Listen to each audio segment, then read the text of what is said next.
Obligación. Las obligaciones en el derecho romano nacieron como una responsabilidad jurídica en función de una prestación que se debe. En esta se distingue con claridad su objeto, el cual es la prestación misma, y su objetivo o fin, que es el cumplimiento de esta. Acudiendo a doctrina histórica, tenemos las siguientes definiciones de obligación. La obligación es un vínculo jurídico que nos impone la necesidad de satisfacer o pagar a otro una cosa según el derecho de nuestra ciudad. Esta definición la encontramos en las instituciones de Justiniano. La esencia de las obligaciones no consiste en que uno haga nuestra una cosa o una servidumbre, sino en constreñir a otro para que se nos dé, haga o responda por alguna cosa. Esta definición la encontramos en el digesto.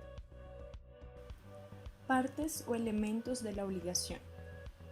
Iuris vinculium corresponde a la unión netamente jurídica existente e infaltable entre deudor y acreedor en una obligación.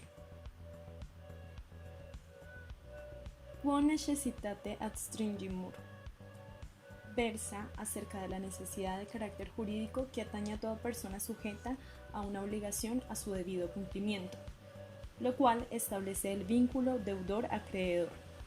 A consecuencia de esta necesidad jurídica, el acreedor debe tener la facultad de constreñir u obligar a su deudor al cumplimiento de la obligación, facultad que tanto en el derecho antiguo como en el moderno se llama acción. Alicuius solvendae rei. Para entender este elemento, se hace preciso definir cada término que lo compone. Así, alicuius hace referencia al sujeto activo de dicho vínculo, es decir, a la persona que tiene a su favor la constitución del vínculo jurídico. Solvendae significa el hecho de satisfacer el objeto de la obligación. De esta palabra proviene el término solutio, con la cual en la antigua Roma se destinaba al pago. De estos términos viene el uso de la palabra solución en nuestro ordenamiento civil actual, que se emplea como sinónimo de pago. Rei. Con esta se indica todo lo susceptible de ser objeto de una obligación. Secundum nostrae civitatis, jura.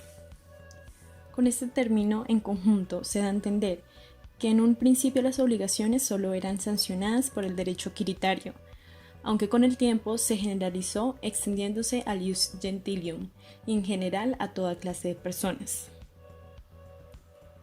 Resumiendo, podemos decir que los elementos constitutivos de la obligación son un vínculo jurídico entre dos o más personas, un sujeto activo debido a que a favor de esta persona se satisface el objeto de la obligación, al cual antiguamente se le denominaba creditor, evolucionando a lo que conocemos como acreedor. Un sujeto pasivo, que era aquel que debía efectuar la prestación a favor del sujeto activo, llamado anteriormente debitor, término que ha evolucionado a lo que hoy conocemos como deudor. El objeto y la acción de acreedor contra el deudor. Una obligación para el sujeto activo obedece al término de crédito activo o acreencia, y para el objeto pasivo se denomina crédito pasivo o deuda.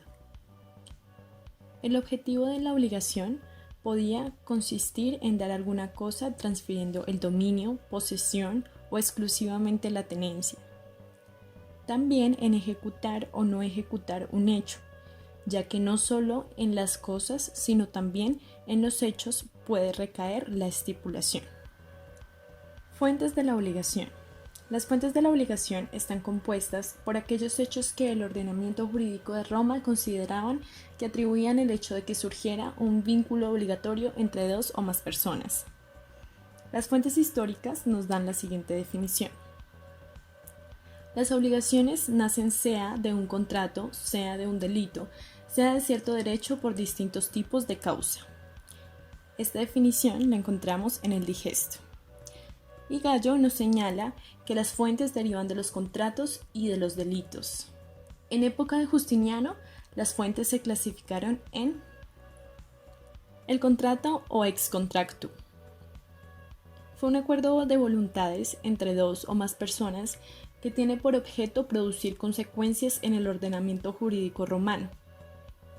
Entre los contratos más destacados en Roma podíamos observar los de compraventa, comodato, aparcería, mandato y permuta. El quasicontrato o quasi est contractu. El quasicontrato, como su nombre lo indica, habla de las obligaciones nacidas de un contrato. Esto debido a que no reunía los elementos constitutivos de este. Aún así, se asemejaba en sus efectos por lo que hacían hacer una obligación. Un ejemplo de esto es la aceptación voluntaria de una herencia, lo cual no constituía un contrato, pero hacían hacer cierto tipo de obligaciones a la persona que la aceptaba. Los principales contratos, según las instituciones de Justiniano, fueron la gestión de negocios, el enriquecimiento ilegítimo y el lex roida de iactu.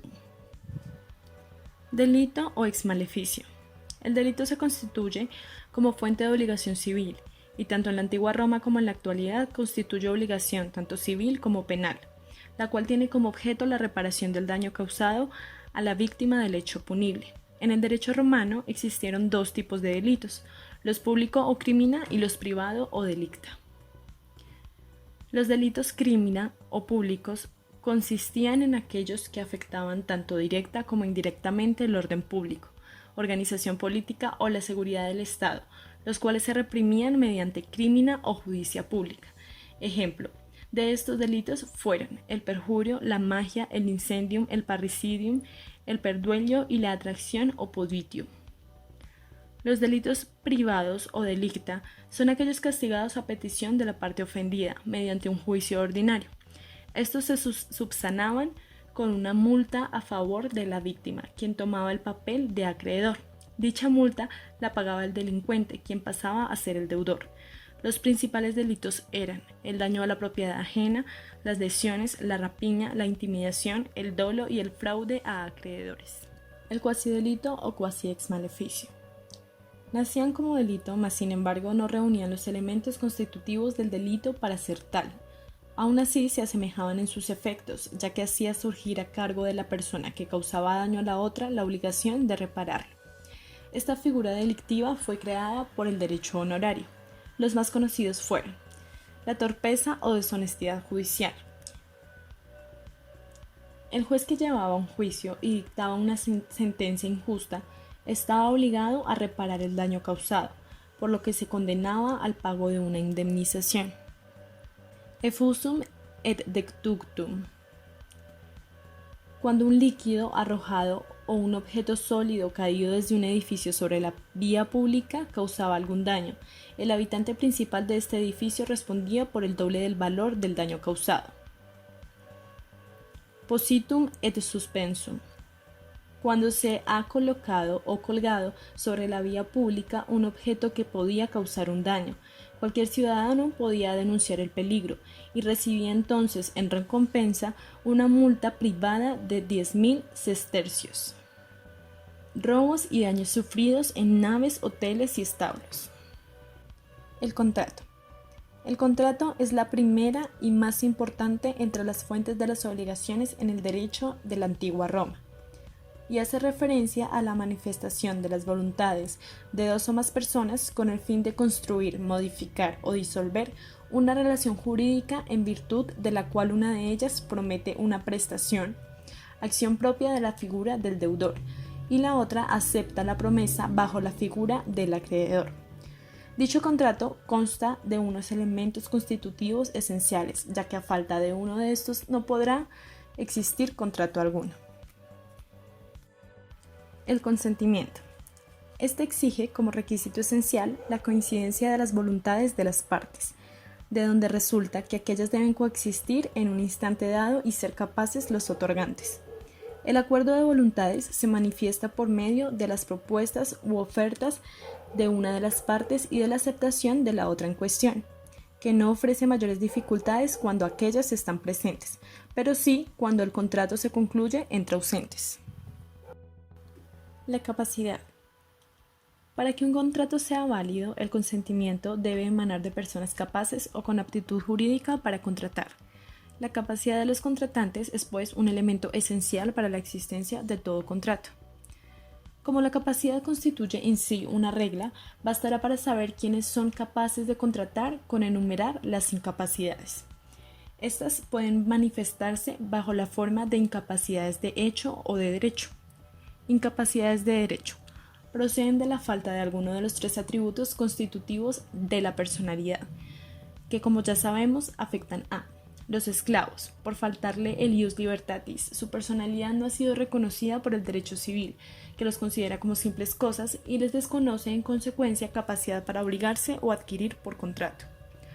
A los peregrinos, quienes por no disfrutar del ius civitatis no podían figurar ni como acreedores ni como deudores en los contratos del derecho civil, como lo fueron el nexum, los verbis y los literis, aunque pudieran hacerlo en el ius gentilium. Cabe observar además que los latinos a quienes se les concedió el ius commerci pudieron también, a pesar de faltarles la ciudadanía, figurar activamente o pasivamente en los contratos de derecho civil. A los alieni iuris es necesario hacer algunas salvedades. El filius familias podía figurar activamente en un contrato adquiriendo en consecuencia un crédito, pero no para sí, sino para el pater familias, bajo cuya potestad se encontraba. Aparte de ello, podía también obligarse por contrato cuando tuviera un peculio y siempre en medida de este último. Incapacidades de hecho. Los infantes, es decir, los menores de 7 años que no podían figurar en los contratos como acreedores ni como deudores.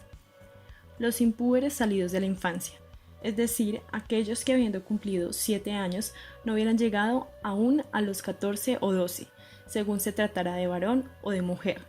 Podían figurar como acreedores en los contratos, pero no como deudores, salvo que lo hicieran naturalmente con la autocritas de su tutor. Los mayores de 14 años, púberes, podían también figurar como acreedores en los contratos, pero para poder hacerlo como deudores debieron requerir el consensus de su curador, siempre que no hubieran cumplido 25 años, a cuya edad se consideraban mayores. Los dementes, que en razón de su estado mental se hallaban afectados por una incapacidad absoluta para contratar. Los pródigos, es decir, aquellas personas a quienes por disipar sus bienes se declaraban interdictas, sometiéndolas a la curatela en interés propio y de sus agnados llamados a sucederle. Podían hacerse acreedores por contrato, pero para obligarse debían requerir el consensus de su curador. Las mujeres púberes sui iuris, que mientras estuvieron sometidas a la tutela perpetua de sus agnados, soportaron un estado de incapacidad análogo al de los pupilos, pues podían llegar a ser acreedoras en virtud de un contrato, pero no obligarse sin la autocritas del tutor. El objeto es la prestación y puede definirse como el hecho positivo o negativo que debe realizar una de las partes en beneficio de la otra. Esto en virtud del contrato. Pero no cualquier hecho podía ser objeto del contrato. Para que se aceptase como tal, debía reunir las siguientes condiciones. Ser posible, tanto física y legalmente. Debía ser lícito, el hecho prohibido por la ley o contrario a la moral o las buenas costumbres, como sería cometer un homicidio, no podría ser objeto de un contrato. Debía ser determinado. Esa determinación no tenía que ser absoluta y actual, bastaba con que lo fuera relativamente. La causa. Con el desarrollo del derecho y la admisión de los contratos no formales, que es su consecuencia, se subordina el nacimiento de la obligación contractual a la existencia y licitud de la causa, entendiéndose como tal el fin inmediato perseguido por el deudor al contraer la obligación, o la causa final.